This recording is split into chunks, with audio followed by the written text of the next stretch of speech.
Are you having a hard time figuring out what to get Dad for Father's Day? You should check out Row 1 Brand's Vintage Pictorum Gallery. They have America's best sports art. With over 7,200 historic sports prints, you're assured to find something unique for Dad this Father's Day. Instead of a boring old tie, get him a historic baseball photo taken by Henry High Sandham at the historic Polo Grounds Stadium in New York City during the 1894 Temple Cup. Or, if he's an NFL buff, check out the 1963 vintage NFL poster. These are so good looking that you'll be amazed how they turn out. Shop now at sportshistorynetwork.com/row1 and save 15% off your order. Once again, we're talking about the football by numbers, and we have another great number with some of the greatest running backs in NFL history, number 34, and Joe Ziemba joins us once again to talk 34s, and it's coming up in just a moment.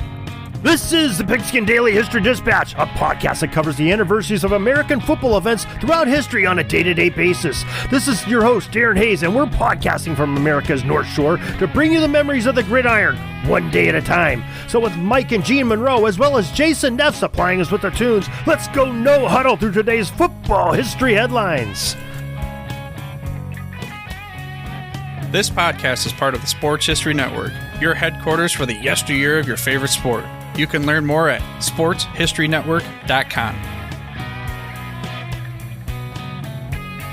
Hello, my football friends. This is Darren Hayes of PigskinDispatch.com, and welcome once again to the Pig Pen. And today we have another bonus edition, and we have our friend Joe Ziemba joining us, and we're going to talk about the greatest number 34s. We're going in order, and we're 1/3 of the way through all our jersey numbers.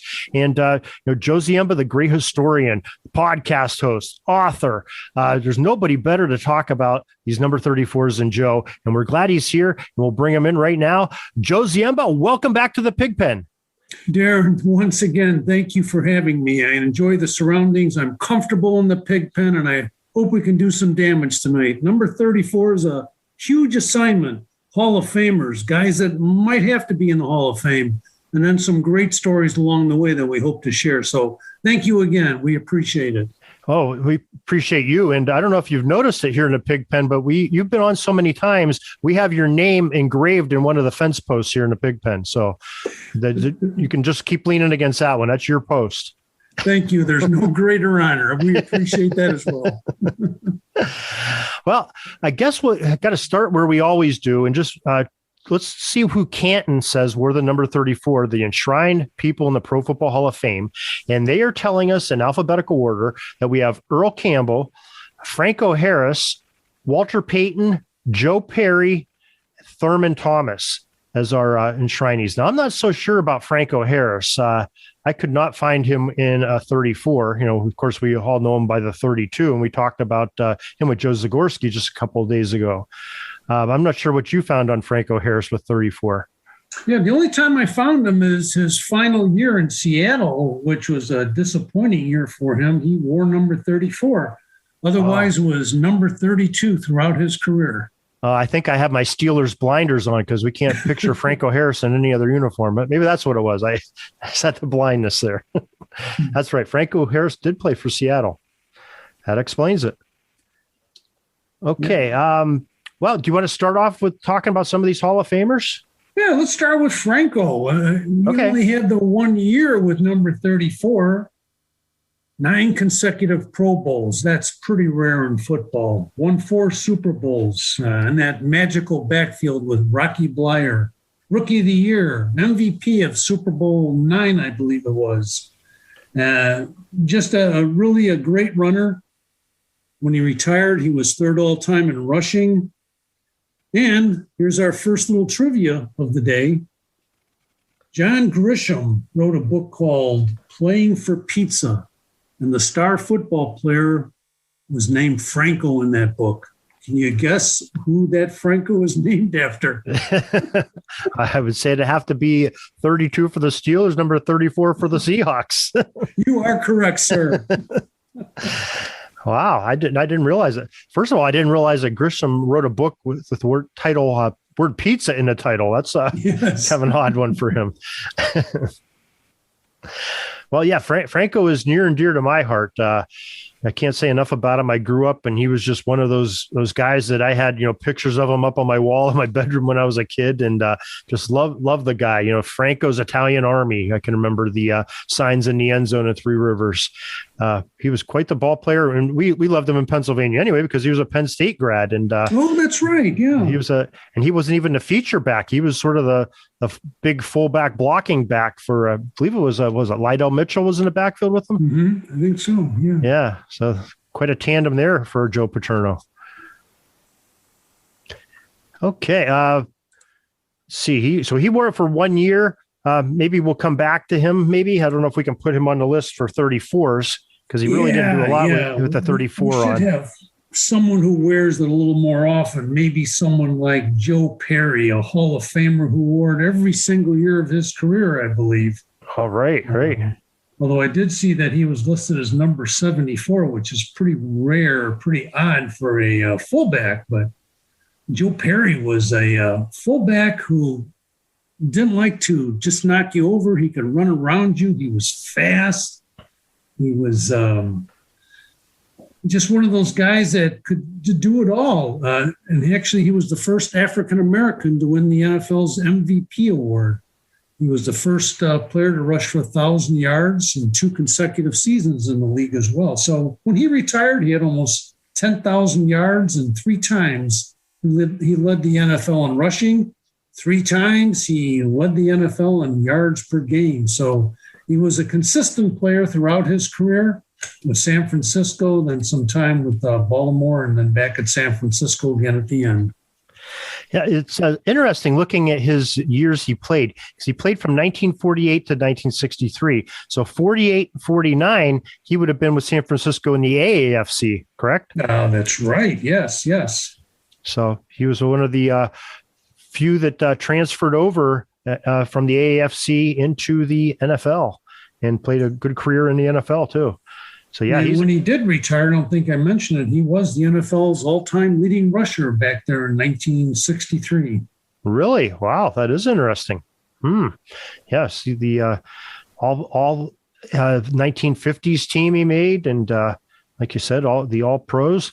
I think he's a pretty good candidate to probably go on that list right away. He would be, and it's pretty rare when you get a fullback whose nickname is the Jet, which means he had some speed as well. Yeah, 1948 Jets were just coming about, too. So that's right. That is, he's a good player to have on that list, and he's not the only one because there are a lot of good names here coming up. And I'll let you choose who you want to go to next. Let's talk about another favorite, which would be Thurman Thomas from Buffalo. All Except right. for his last year, he played his entire career with Buffalo, and he wore number 34 every single season. He was the 4 straight Super Bowls for fans in Buffalo. Unfortunately, the 4 straight games he played in were not ending successfully, but he was the MVP of the league in 1991. And he was the only player ever to lead the NFL in total yards for 4 straight seasons. So he had some very good numbers. As we all know, he's in the Hall of Fame, over 12,000 total yards rushing. Got a chance to meet him a couple of years ago. The Professional Football Researchers Association had Thurman Thomas at their Buffalo conference. And just a real gentleman. It was a pleasure to meet him and to talk some great football with a true legend like that. So Thurman Thomas, I think, should be on our list. I definitely agree. He had 8 seasons in a row from his second season through his 9th season, going over 1,000 yards each season rushing. And then his receiving yardage was off the charts too. He had almost 4,500 total yards receiving in his career. I can remember those little passes that Jim Kelly would toss off to him, and he'd get all that yak, his yards after catch. And he was a good back. And I just have a mental block. I don't remember him being with the Miami Dolphins, but I look at it, he only had 28 rushes for 136 yards. Maybe that's why I don't remember him. Yeah, pretty minimal there at the end of his career. I'm not sure why that happened, but yeah, unfortunately. But I totally agree with you. Thurman Thomas should be on that list of our top 10 number 34s because he is definitely a great one. And but do you want to go to one of your Chicago guys that's in the Hall of Fame? We could do that. I don't know if you've heard his name before. His name is Sweetness, Walter Payton. All right. Played for the Bears, of course. His coach, Mike Ditka, called him not only the greatest football player he'd ever seen, but also he was even greater as a human being. One time, he held records in the NFL for career rushing yards, touchdowns, carries, yards from scrimmage, all-purpose yards, and lots of other good things. And he also retired with the most receptions by a non-receiver. So he was just so valuable, 5'10", 200 pounds, coming out of Jackson State, I believe. Mm-hmm. First-round draft choice back in 75, but so durable. He only missed one game in his career, and that was his rookie year. And I think maybe the only regret that we as Chicago fans had at the time that he was unable to score a touchdown in the early 1986 Super Bowl against the Patriots. But he was the NFL most valuable player in 77. In fact, 1977 was such a great year for him. The statistics were fairly amazing. He rushed 339 times to lead the league for a league-leading 1,852 yards, led the league with 14 touchdowns, also yards per game at 132.3. So it was just a wonderful year. On his way, one of his 9 times he was named an All-Pro. So Walter Payton, we still miss him. Just an incredible person. Got later into IndyCar racing, as we know, and won that Super Bowl with the Chicago Bears. We're still waiting for another one. Now, I mean, he has. He really never. He tailed off for him at the end of his career, but even his last season in 1987, he still had 533 yards rushing. For an older player, he was 13 years into his career by that point. That's outstanding. And I can just remember some of his, he really didn't look like he would run sometimes. It was sort of like he glided and just floated, sometimes. I think the defenders thought that too. He was like a ghost sometimes, just go after him and he wasn't there. But yeah, what a smooth player he was. Sweetness was a perfect name for him. Whoever gave him that moniker aptly named him. So yeah, I think Walter Payton is definitely on our list. If anybody is on our list, it's Walter Payton. That's for sure. Yeah. And of course, the NFL now has its Walter Payton Award for someone who exemplifies the way that Payton lived his life. And one that donates his time off the field to helping others. So it was aptly named for a wonderful player, Walter Payton. And it always seemed that he was always having fun, too. I don't know if I ever remember him, looking upset or a frown on his face. He was always smiling, when they'd show him on the cameras. He was having a good time. He was enjoying a game of football, and that's what it's all about. And it was great for the youth of that era just to watch a great role model like Walter Payton. Like you said, great things off the field and on the field. Tremendous person. Never met him, but just everything I've read about him and have seen about him and just watching his mannerisms, great player, great person, and definitely deserves to be in the top 10 of the number 34s. That's for sure.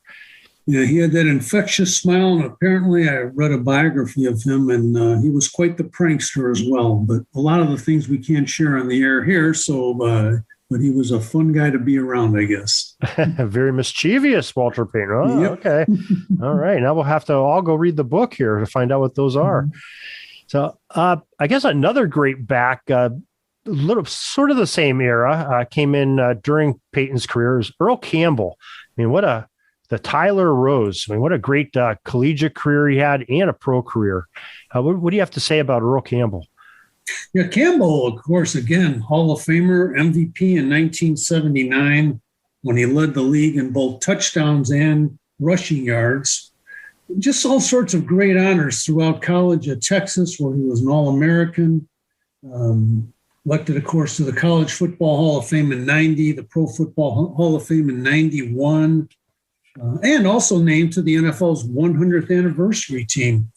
And his jersey, this is the number 34, was retired by the University of Texas. So another gentleman who was certainly had an exemplary career, well-deserved of the honors. And I was looking at his first 3 years in the league were just so dominating. 1,450 yards, 1,697 yards, 1,934, 13 touchdowns, 19 and 13 touchdowns those first 3 years. So he was quite the dominant player, and he managed to maintain that pace for another 3 years or so. And again, just he kind of retired early. He had said he had had enough, and he said it was time. So he wasn't in the league that long, I believe about 6 or 7 years, and decided that was going to be it for him. Yeah, I think it's the only NFL game that I've gone to see that the Steelers weren't involved in. I got to go to Cleveland his rookie year when the Oilers played there. And the main reason was we had the chance to go. My father's friends got some tickets. And the main thing was to go see this outstanding rookie who was just tearing the league up. And he had a pretty good game. I'm trying to look up his stats from that game. And they're not coming up to me very easily here.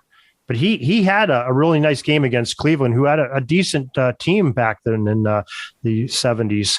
So, but I can remember how large that man's thighs were. You know, when you're sitting up in the upper level of the Cleveland Municipal Stadium, and you're probably 100 yards away from the players, but just to see how big his thighs were compared to everybody else's on team. I mean, even the lineman, he just had those strong legs and used them to drive and run over people. It was kind of fun to watch. Mm-hmm. At 5'11" and over 230 pounds, I wouldn't want to see him coming at me. And I think the one word that is used throughout history to describe Earl Campbell is punishing. Didn't want to get in his way, but he could break those tackles so easily and keep on going. So he was, I guess, one of our better power backs in the league. He'd rather go through you than around you. Yeah, and unfortunately, he's had some health issues, I think, later in life. I know he's still with us, but I know he's has trouble walking, and I think it's probably from maybe that punishing career. And defenders back then could punish a runner a lot more too. He'd dish it out, but he also had to take it. And unfortunately, it was like some of our great heroes from the gridiron. He is suffering some in his older age here, and so we wish the best for him, and hopefully he can get through that pain. And we appreciate what he did on the football field, because he is definitely another one that I think maybe we ought to put on our list here and take up the 4th spot here. I think he deserves it. I definitely think so. Okay, well, that's we talked about all 5 of our Hall of Famers, but we still have a lot of great players here that are not in the Hall of Fame, at least yet.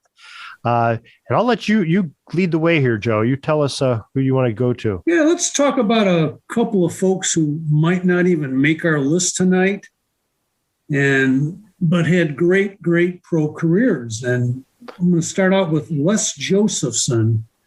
And the trivia about him is he came from a small town in Minnesota. He went to Augustana College in Sioux Falls, South Dakota, not a real football powerhouse when you compare to Ohio State or Alabama, etc. But he never played more than 8-man football till he got into college. So that was the first time he played 11-man football.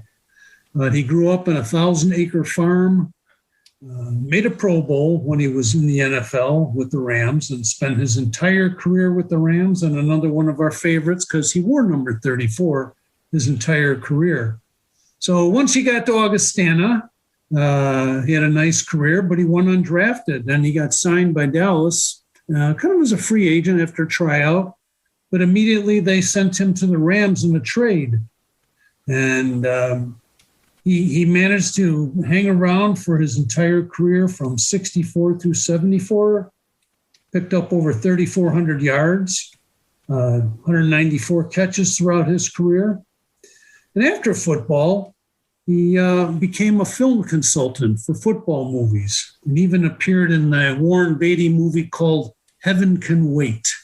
Oh, yeah. He was also a consultant for that not Oscar-winning film called Gus, about a place-kicking mule. But that didn't win an Oscar? Oh, my gosh. It must have just I remember that movie. But he did retire. He was the third leading rusher all time for the Rams when he retired in 1974. So, again, an interesting career, one we'd bring up for a guy who did make a Pro Bowl at one time, but fell a little short of the Hall of Fame. Yeah, I mean, he's there's not too many people that made the NFL that played 8-man football. I didn't realize they played 8-man football in Minnesota. I always think of Texas, with the 8-man football in Oklahoma. I've never heard of Minnesota, but we talked about somebody else not too long ago who played 8-man football in high school that made the we talked about on the list. I think they were even a Hall of Famer. I can't remember who it is offhand, but not a whole lot of them that are out there that make it to the big time. But yeah, definitely. I'm glad you mentioned him. It's a very interesting player. Got a couple of defensive backs or defensive players, again, with the number 34.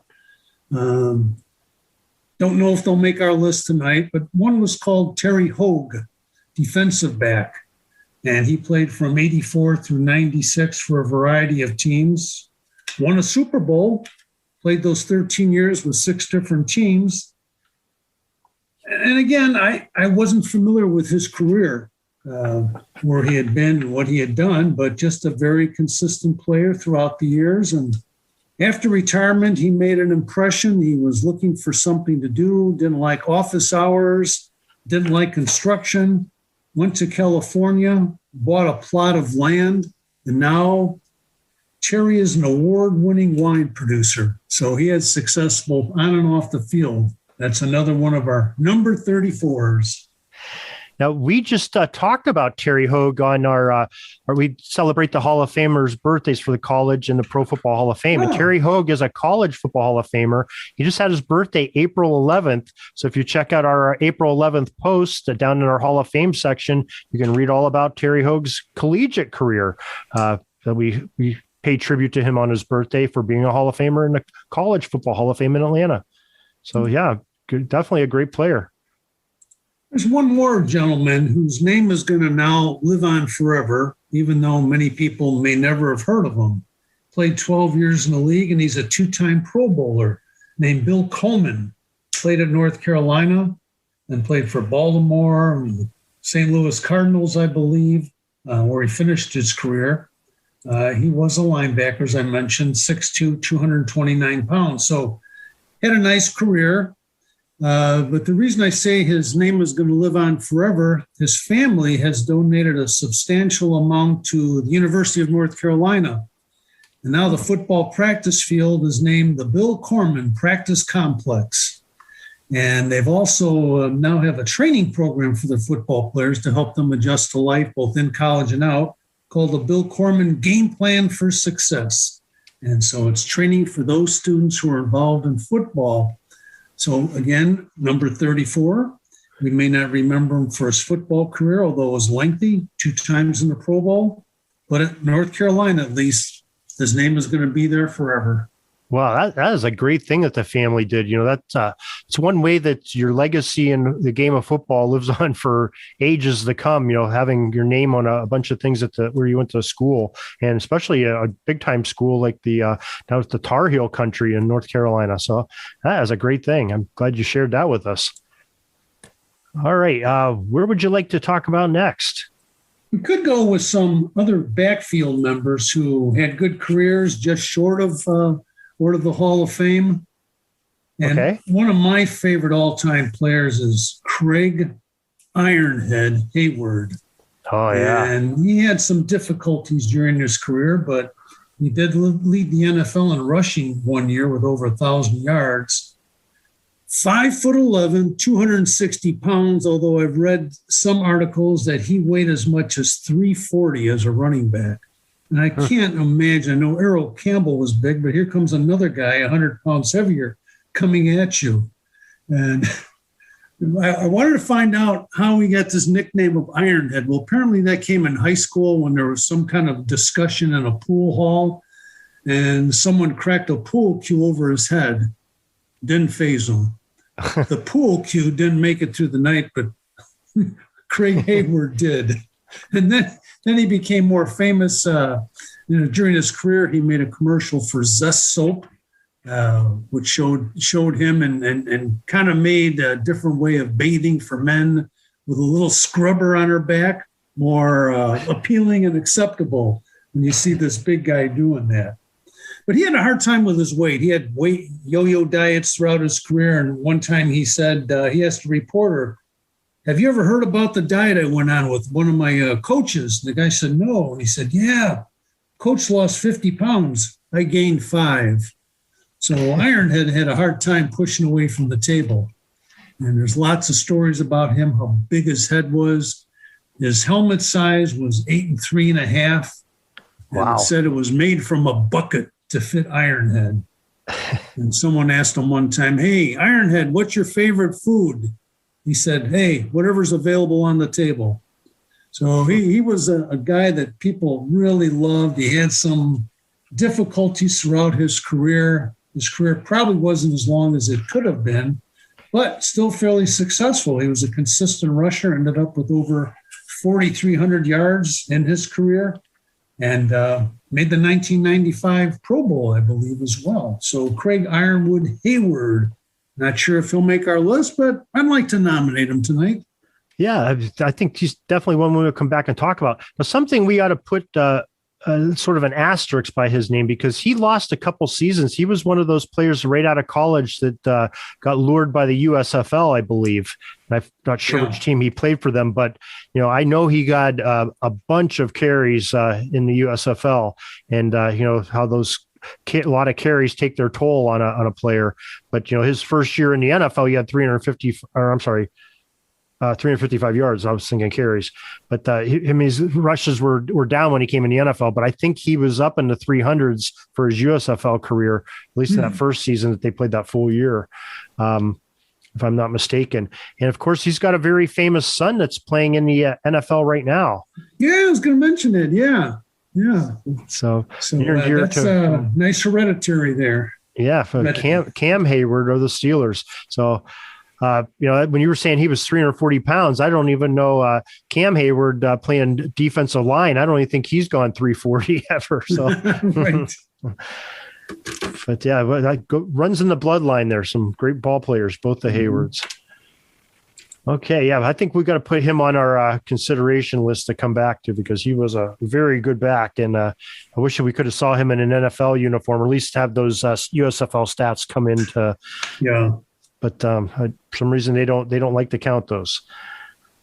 We had another good running back that, again, I put in my secondary list today beneath the Hall of Famers, but maybe, I don't know, maybe he'll get some interest at one time, and that's Ricky Lynn Williams. University of Texas, played for New Orleans, Miami, Baltimore during his career. Only made 1 Pro Bowl, but he had 5 1,000-yard rushing seasons after his Heisman Trophy career at Texas. He was 2-time All-American. And I remember him because after Coach Ditka left Chicago and went down to New Orleans, he and Ricky, you may have seen this, posed as a bride and a groom for some reason in some national magazine. But Ditka made a trade for his draft rights, and it was the only time in NFL history where I believe he was the only player selected in the draft that year by New Orleans. They gave away all the other draft picks trying to get Ricky. But he missed a couple of seasons. He also tried baseball. He had some other violations with the NFL. So he missed 2 full seasons that I can tell, and several others he didn't play a lot. For example, 1 game in 2007, but still ended up with over 10,000 yards rushing total in his career, and also a good receiver with 2,606 yards receiving. And in 2002, he led the league in rushing with 383 attempts with 1,853 yards carried. So Ricky had I guess we call that, Darren, a checkered career. He was up or down, not too much in the middle. Right. But in his defense, he missed the seasons. They were both choices that he made, both the seasons that he missed. But to hit the 10,000 yard mark, that's pretty substantial. There's not a whole lot of backs in the NFL that can say they've rushed for over 10,000 yards. I'm sure it's got to be less than 100 people that have done it. I'm sure it's probably less than 50 people, I think. But so I think for that, I think he's deserves some strong consideration being on this list because he's very talented. But we can come back to him if we want to talk about. But yeah, I think we could put him on there. I agree. I was impressed by those 5 years of over 1,000 yards, despite all his difficulties. Especially with two different teams too. It wasn't like he was in the same offense, with the same offensive line. So yeah, definitely. I think we'll put him as our fifth one then. I think we're in agreement on that. Well, do you want to talk? There's another player that was part of the War 34 that was part of a big time trade. And this was, how about Herschel Walker? He's sort of a similarity with Ricky within that. He was part of that big trade where Minnesota and Dallas got, I forget how many draft picks. So it was almost like the Ollie Matson trade that we talked about a few weeks ago. I was just going to say, I think when I did that on my podcast, some of the comments were, hey, wait, what about Herschel Walker? So yeah, that was another humongous trade. But it really the Dallas Cowboys trading Walker probably built their 1990s dynasty by doing that. Just look at the success they had after that. Dallas traded him in 1988, and good fortunes came a few years later at Minnesota's expense. I think Dallas ended up getting a better part of that deal. I would agree. Herschel Walker for his career, 8,225 yards, 4.2 yards per carry, 61 touchdowns. He was I always remembered about him. I think he had, at one point in his career said he had never lifted a weight, but he did 1,000 sit-ups every day and 1,000 push-ups, since he was a freshman in high school or something along those lines. And that's how he got so strong, just by doing those push-ups and sit-ups. And I can remember it's like the NFL Today or one of the pregame shows. They had one of the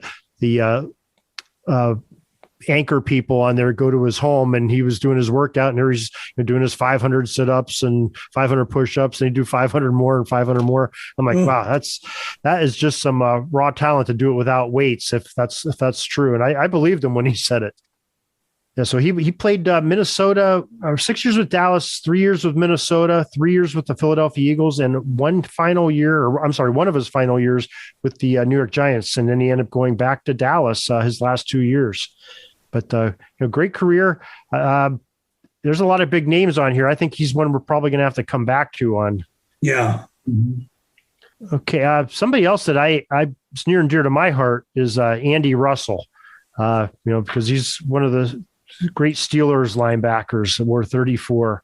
Kind of an odd number for a linebacker when you look at it now. I think they've restricted linebackers can't wear in the 30s anymore, I think in the 1970s. But he started playing in 1963 with Pittsburgh, his entire career with the Steelers, retired in 1976, of course, after winning a couple Super Bowls. But he was hard to replace when he ended up leaving the Steelers. I think they had like two or three different outside linebackers to try to fill in, Robin Cole and Taves and some Dirt Winston, and they're all good players, but they just didn't have what Andy Russell brought to the table to be on that line with Ham and Lambert. But I always admired Andy Russell. He was a big favorite of mine. And I have another fullback, which we haven't talked about. Again, one who maybe didn't reach his full potential because of personality problems. And I shouldn't say that, but it seemed to be from the articles. But Cookie Gilchrist was a fullback, played in the Canadian League, then came down to Buffalo, went to Denver, Miami, and Denver again. A good size back again, 6'3", 251 pounds. He was the first rusher in the AFL to go for 1,000 yards. And his first 4 years in the NFL after being in the Canadian League were what I thought would be phenomenal. 62 through 65. 3 of those years he led the league in rushing attempts, and twice he led in rushing yards. And all 4 years he led in touchdowns. So he was the AFL rushing leader in 62 and 64. So I thought this is a guy, his career kind of ended after the 67 season. I think he may have gone back to Canada. I'm not quite sure.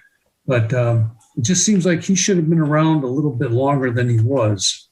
There was, again, some difficulties, both medically, et cetera, with him. But a nice career in the NFL alone, or the AFL. He rushed for over 4,000 yards and caught another 1,100 yards in passing yards. So a nice career, not likely to make the Hall of Fame, but Cookie Gilchrist was certainly an intriguing individual.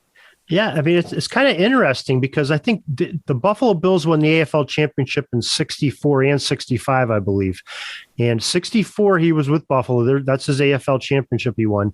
65, he played for Denver, but he was a first-team All-Pro both years. And he left the champ team, went to another team and still made a first-team All-Pro. So very similar numbers to what he had in Buffalo with over 900 yards rushing. So yeah, and then you mentioned that he won the AFL championship in 64. He also won the Grey Cup in Canada. And then when he was retired, he was named to the all-time AFL fullback. So, people remembered him. He just made a good impression. He just was all over the place. When you look at some of the teams he played with, both in Canada and in the U.S., he had quite a few locations. Yeah, good ball player. I mean, I'd say we could probably put him under consideration. I'm not sure if he'll make it, like you said, but I think definitely had a career worth talking about here. Those are some impressive numbers, especially he's sort of almost like Hayward. If you counted some of the things he did in the other professional leagues he played for, he might be one of our big time guys here. That's right. Yeah. But it's hard to see those numbers. I don't know if the Pro Football Hall of Fame, they don't always recognize the Canadian leagues and the World Football Leagues and USFLs for some reason. But maybe someday they'll combine all those just to have some good players here. I just noticed, Darren, we haven't included any kickers yet. And so I wanted to suggest Don Chandler. Okay. He kicked for years for the Giants, but really made his name those last 3 years of his career in Green Bay. Helped them win the first 2 Super Bowls. So 12 seasons in the league, 1 Pro Bowl, but twice won a Super Bowl, and 4 times before the Super Bowl, they were NFL champs. And he was voted the best punter of the 60s, although his yardage wasn't really that good. I think it was in the low 40s. But he had a monster punt that he was known for in 65, went 90 yards. And I found this interesting because that kick in 65 was the longest in the NFL since 1923, when Wilbur Fats Henry got off a 94-yarder for the old Canton Bulldogs in 23. And so Chandler had been struggling that year for a little bit, but a 90-yard kick is pretty amazing. He also had a 70-yard kick for back for his college in Florida in 1955, which was still, I think, the second longest in that school's history. So over his career, here's what I was thinking of. He got off 660 punts in the NFL. His average was 43.45 yards, 43 and a half yards per punt. Not bad. But that 90-yard kind of sticks out as one of the longest ever in the NFL. Yeah. So that would be Don Chandler, nicknamed the Babe. Now, what years did he play, Joe?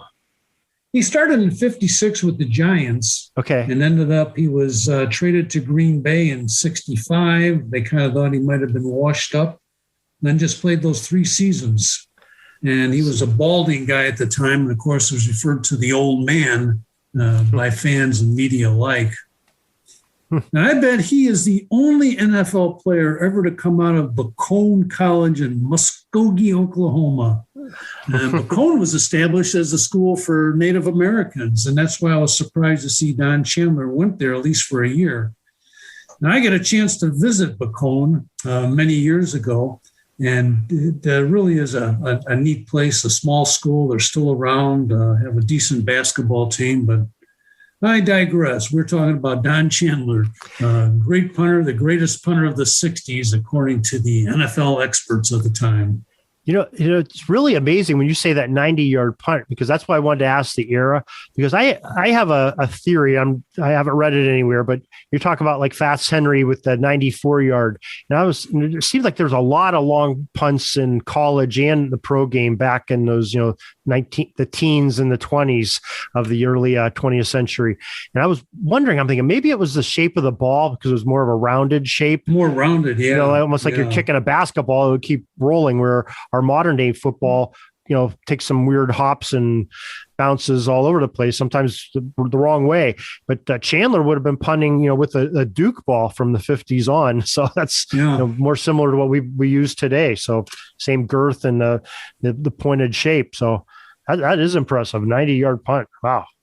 Yeah, and they said he let it fly from just about his own goal line and all the way to it was against San Francisco. It landed on the 49ers 25 and took a bounce and put it down on the 10-yard line. So pretty interesting. Very impressive. Okay. So I'm glad you mentioned him. Let's see. Who do we have here? We still have a bunch of pretty decent backs that were for quite a bit of time. I mean, Greg Pruitt of the Browns, fame. Greg they had two Pruitts in the backfield. Greg and Mike Pruitt, I can remember with the Browns in the late 70s, early 80s, I think they both played. And, he had a decent career, over 5,600 yards, 27 touchdowns. And, it was a shared backfield too, because they both carried the ball a lot. And, back in that pro set offense that Cleveland used with Brian Sipe at the helm. So I can remember him well, facing my team twice a year. He definitely inflicted some damage. I'm not sure that he'll make our list, but definitely worth somebody mentioning. He was great. He had 3 straight years over 1,000 yards rushing. And it was nice. He was one of those players that toiled for 12 years, but in his last year with the Raiders, he won a Super Bowl. Our trivia about him, though, is he has a NFL rule named after him called the Greg Pruitt rule. He used to wear tearaway jerseys, so when defenders would try and grab him, pull him down, it would rip off. And because of that, different type of jersey where the NFL put in a rule now that it's illegal to wear a tearaway jersey because of Greg Pruitt back in the 70s and 80s. Wow, another Joe Ziemba tidbit. I can remember the tearaway jerseys, but I didn't realize it was Pruitt that sort of caused the rule to be called that. Very interesting. Another back I think it's worth mentioning is more of a modern player, D'Angelo Williams. I mean, he had a brilliant career. Carolina Panthers, played with the Steelers, I think, near the end of his career. But he also had some surprising yardage, almost 8,100 yards rushing, 61 touchdowns. And he was another one that played in a shared backfield. Carolina, I'm forgetting who the other back was, but they had another really good bell cow back that was in the same backfield as D'Angelo Williams. They shared carries. The name escapes me right now. But he had a really nice career everywhere he went, including the Steelers. He really filled a role for them in 2015 when I think it was Le'Veon Bell was injured early on. I think that's the year he tore the ACL, and they really counted on Williams to carry him through that season. So we were glad he was there. But I'm not sure he'll make the list either. But just somebody else I wanted to make sere we mentioned. Yeah, there's another back, again, not fabulous numbers, but good numbers, was Ricky Young, who was with the, I think he was with San Diego. It could be, San Diego Chargers and Minnesota. 9 years in the NFL, and he led the league in receptions with 88 in 1978. And the last, when he joined Minnesota, people were wondering if he was tough enough, I guess, and he had a game where he impressed Coach Bud Grant, and who told the media after that, I guess Grant had Ricky Young had knocked over a few people. And Bud Grant said, now you know why Ricky Young is a Viking. Ricky Young is the kind of player who plays hurt, never makes a mistake, and gives you 100% all the time. if you had a team full of Ricky Youngs, you probably would never lose a game. Kind of cool quote from your coach while you're still playing. Usually they talk about after you retired how good you were. I mean, the statement you said about him leading the NFL in receptions as a running back. I mean, how many times has that ever happened? It's the only time I can ever think of it may have happened. Isn't it odd? That's a lot of catches, 88 out of the backfield, plus he rushed for 134 yards that year. He actually caught more yards passing than he did rushing, so it was pretty interesting. Yeah, I mean, if somebody was said, "Hey, what running back ever led the NFL?" I would guess, Roger Craig or Thurman Thomas, somebody like that, or Marshall Faulk. But that's astonishing. 88 receptions by a running back, and to lead the NFL. That's impressive. Very impressive. I think maybe he ought to be under consideration because that's quite a feat. I think so. Yeah, I like Ricky Young. When you read about the guy and what he did, it's pretty impressive. Most definitely. Another player. I mean, we've got quite a few players that were for quite a few years, and we don't have to go into great detail on them. But like Tyrone Braxton had 13 seasons with the number 34. Interesting defensive back. He had 6 interceptions in his career, 617 return yards off him, 4 TDs. Played from 1987 with the Denver Broncos, and he snuck a year with Miami in there in the middle of his career, but all the way to 1999, he retired with the Broncos. Very interesting character. They're probably not going to make our top 10, but worth mentioning because he had all those seasons and Ray Buchanan's another one, had 12 seasons wearing the number 34. Another interesting player to talk about is the DB position. He had 47 interceptions, 827 return yards off him, 4 touchdowns, came into the league with Indianapolis 1993, played with them 4 years, played with the Atlanta Falcons, where most people remember him for 7 seasons, and then one final year with Oakland in 2004. But I think that Mr. Buchanan might be another one we might want to consider when we go to do our deliberations. Yeah, and I noticed those 47 interceptions were quite impressive. And I found out also he went to Proviso East High School in Maywood, Illinois, which is a near suburb of Chicago. And we just talked about Ray Nitschke going to Proviso.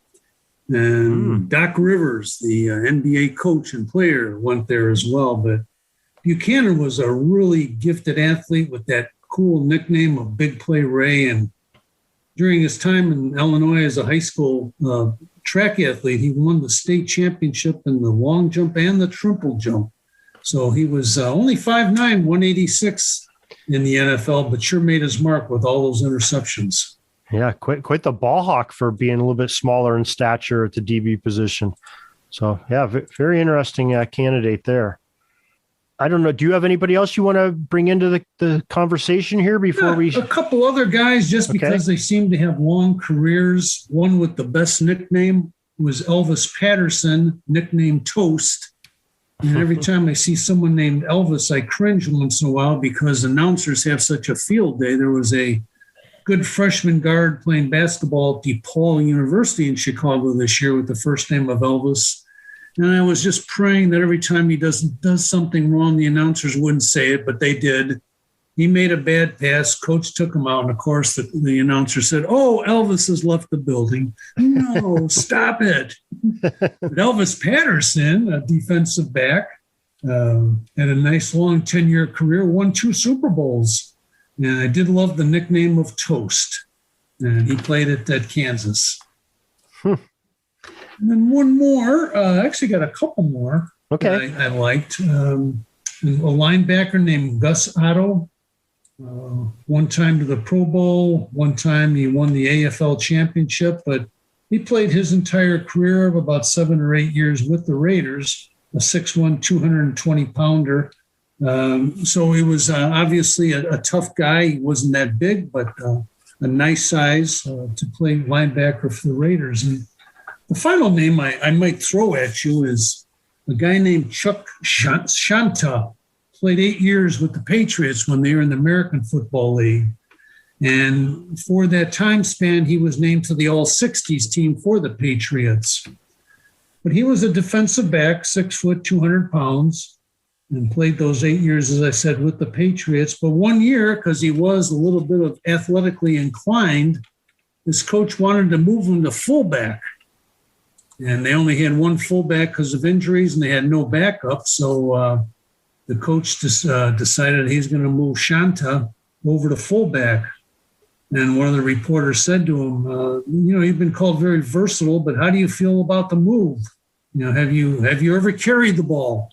And he said, nope, don't have any experience. I never even carried the ball in high school.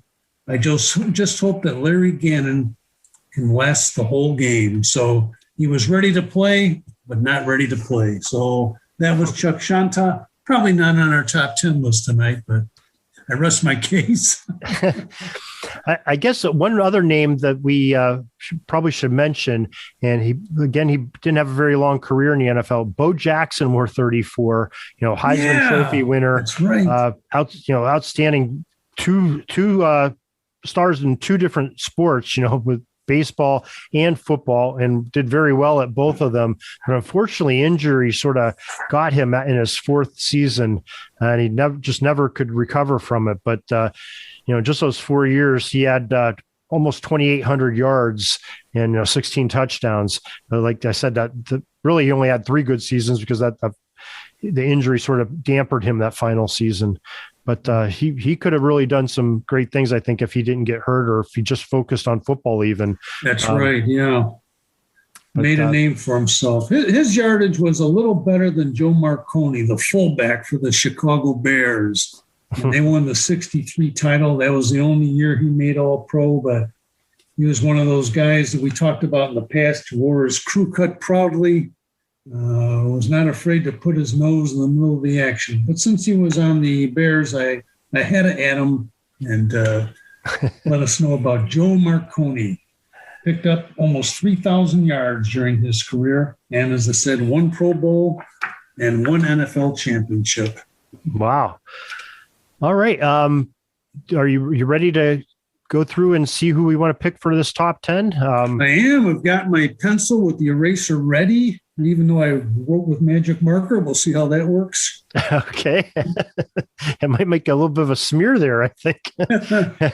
Well, okay. So far we've put 5 individuals on our list.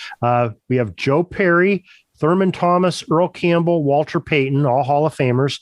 And we've added to that Ricky Williams as our 5th spot. As our Hall of Famers.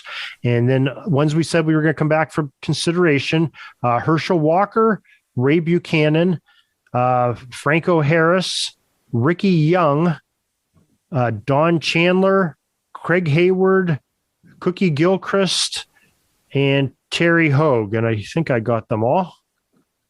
So we have 5 names to choose. I guess I'd throw out Cookie Gilchrist. Because if we're going by the number and not strictly the NFL, he had some nice numbers in the 2 leagues up in Canada and in the U.S. Okay, I agree there. So that's our 6th spot.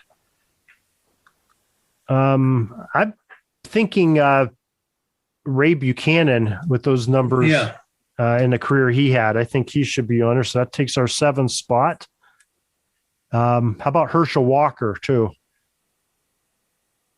Yeah, I think that he deserves to be on there. Okay, so that is 8.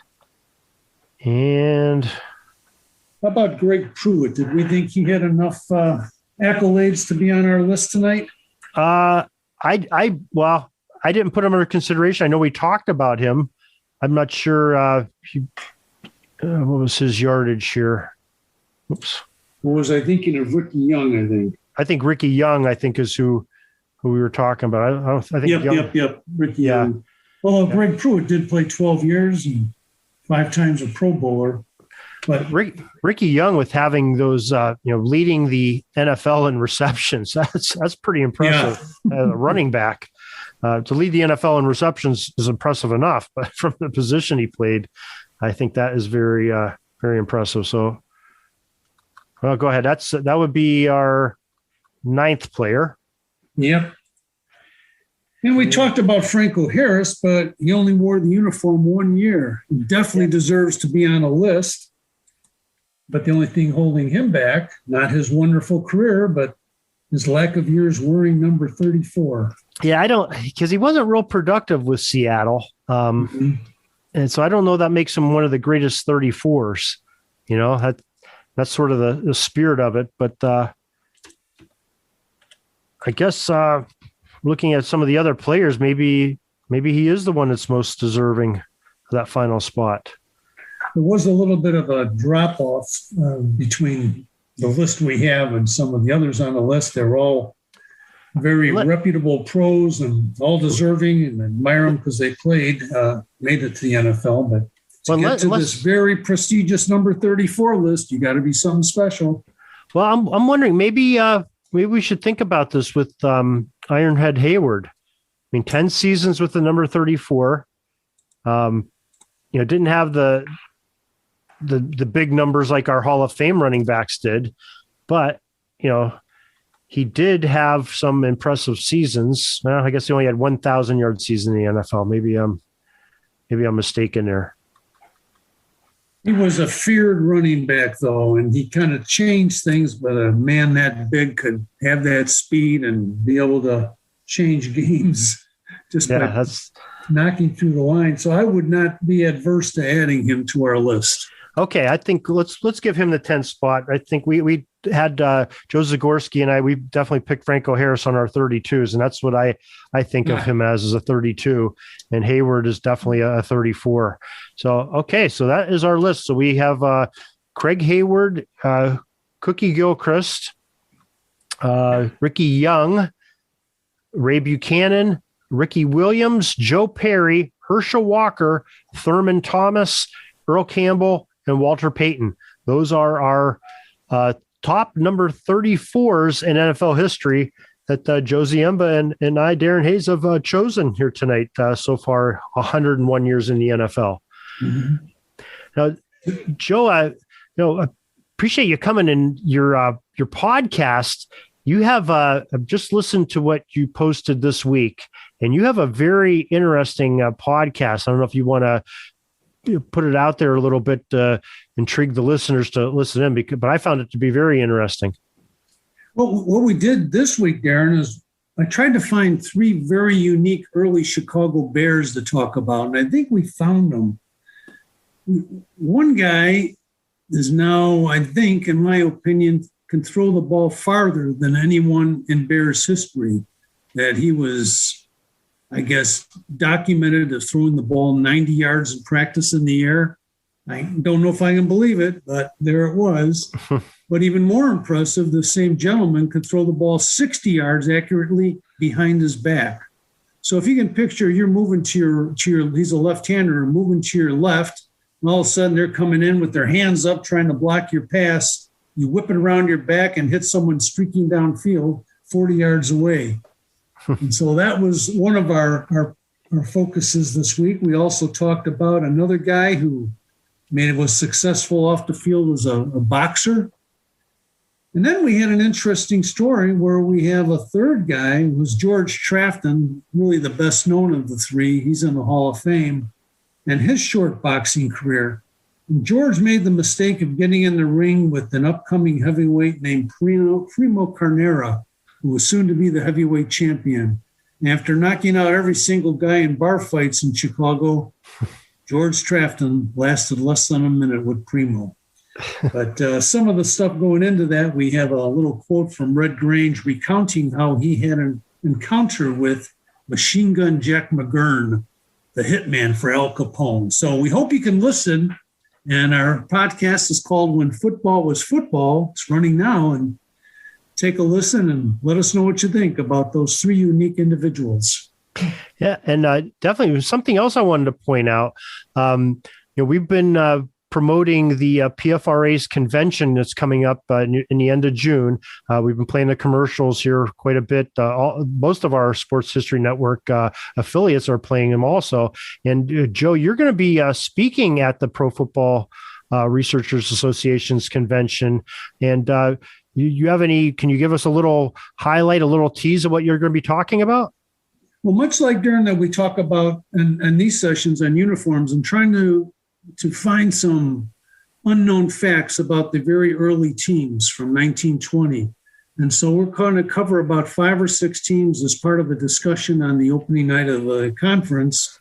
So we'll have the Bears, and we'll have the Cardinals, the Chicago Tigers, the Hammond Pros, the Muncie Flyers, and I believe there's one other one that we're going to talk about and give some insight into, maybe dust off those archives and find some interesting facts about those teams. For example, one thing we'll share is that the name of the Cardinals does not come from a bird or from the color of a uniform. So these are kind of fun things that you find in research that we'll be sharing at the PFRA conference coming up in June at Canton, Ohio at the Pro Football Hall of Fame. Yeah, okay. We'll look forward to that. I know we have George Bozica coming on soon to talk about that as well, who's sort of, one of the main organizers of it, the assistant executive director. So we have can look forward to that podcast. He will also be on the Football History Dudes podcast on the 21st of April. So make sure you check out George Bozica there, and Joe Ziemba. You're hearing him quite a bit here on our podcast, but that when the football is football, check him out there. Joe's got some great books out there too, and has a lot of great things coming on social media. And I don't know if you want to share your social media with the listeners too, Joe? Yeah, we do have a site on Facebook just called Chicago Cardinals. If you go to facebook.com/Chicago Cards/ this week we had an interesting photo from the 1935 Chicago Daily News showing the Cardinals surrounding a clock and how they were ready to chew up the Eagles or chew up the clock when the Eagles came to town. So again, we try and find some interesting things about the Cardinals, and that site's pretty much 100% on the old Chicago Cardinals. And we're on Twitter as well at Cards1925. So please give us a look there as well. And we enjoy chatting about anything old football with anyone. Well, I appreciate you once again, Joe, for coming on and spending your time with us and sharing your great wealth of knowledge that you have and the great stories and tidbits that you share with us and the trivia. It's just great things in preserving the game of football. And we thank you for helping us get this top 10 number 34s of the NFL, because that was a big task, and appreciate your time, sir. Thank you very much, Darren. And I think we're going to get a chance to do it again. These are always enjoyable. And thank you for all the work and preparation you put into these. It's not easy finding all these number 34s that have been throughout NFL history. So thank you very much. Oh, well, thank you. It's our pleasure. Peeking up at the clock, the time's running down. We're going to go into victory formation, take a knee, and let this baby run out. Thanks for joining us. We'll see you back tomorrow for the next podcast. We invite you to check out our website, pigskinddispatch.com, not only to see the daily football history, but to experience positive football with our many articles on the good people of the game, as well as our own football comic strip, Cleat Marks Comics. Pigskinddispatch.com is also on social media outlets, Facebook, Twitter, Instagram, and don't forget the Pigskin Dispatch YouTube channel to get all of your positive football news and history. A special thanks to the talents of Mike and Gene Monroe, as well as Jason Neff for letting us use their music during our podcast. This podcast is part of the Sports History Network, your headquarters for the yesteryear of your favorite sport. You can learn more at sportshistorynetwork.com.